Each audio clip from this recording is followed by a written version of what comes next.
سلام علیکم همه عزیز. در سوره فاطر رقم سوره 45 در آیت 28 میگه که از الله تعالی خلق کرده است انسان ها رو، حیوان ها رو و هر گونه و چی میگن گل های رنگارنگ رو.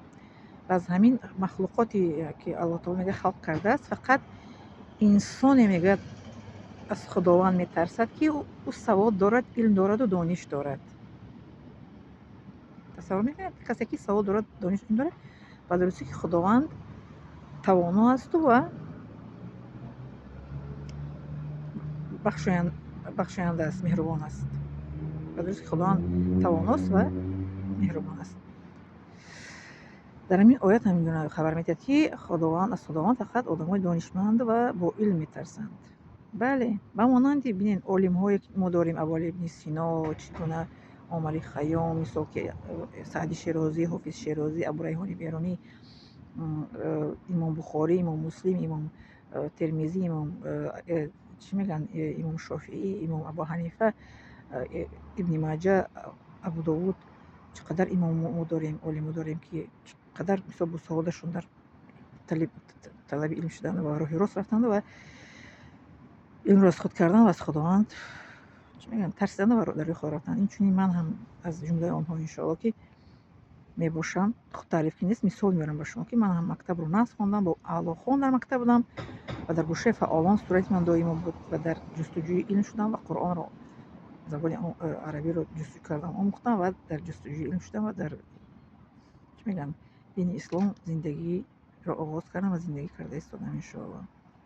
و در راه حقم و دائم اون سخن حق رو میگویم و انشاءالله از دنیا حق رو گفته میرم. یعنی که ببینید قرآن خبر میدهد که از خداوند، از مخلوقاتی که خلق کرده است، فقط اون کسی میترسد که دانش دارد و سواد دارد و علم دارد. بله، آدما با علم سوادشون جستجو میکنن. هم حتی ببینید که در همین دین اسلام کسانی خدمت میکنن که معلومات خوب دارن، مکتب رو خوب تعلیم گرفتن. ببینید حاجی میرزا برآمد میکنه، چقدر معلومات خوب میدن، جالب میدن، خیلی از علم های تاجیکستان.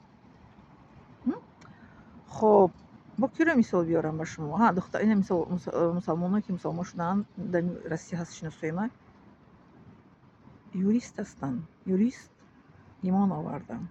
ببینید یوریست ایمان آوردن برای که سواد داشتن، دانش داشتن، جستجو کردن، خودشون در یک جنگل زندگی میکرده بسن، جستجو کرده از همونجا کفته خودشون اومده در مسجد همین شهر ما ایمان آوردگیان.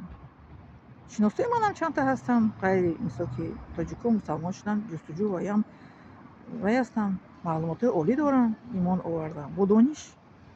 در این آیات خبر میده که از خداوند با سواد و دانشمندها میترسن، به سوادها نمیترسن. به سوادها نمیدانن که چه سوادیان، چگونه جستجو کنن. هم هست برای چی میگن کسی دانا در نماند؟ کسی که دانا جستجو میکنه به پیش میرود و دانش میجوید و میگه که دانش تا بزرگی آموز تا به شود روز از روز.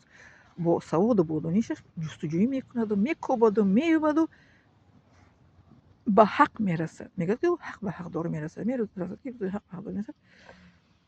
در سوره چه مالگی است در قرآن که در سوره اسراء میگه که آمد حق و نیست شد حق، برای که حق پاینده است و حق بر هم خورنده است.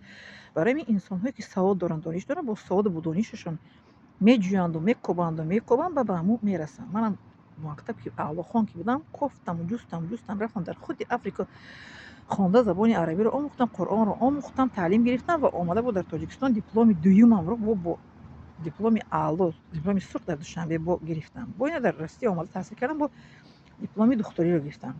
بله، در آیت 28 سوره فاطر میفرماید که از مخلوقات خداوند خلق کرده، فقط مخلوقی که از خدا میترسد، همون مخلوق خداوند رو چیکار میکند؟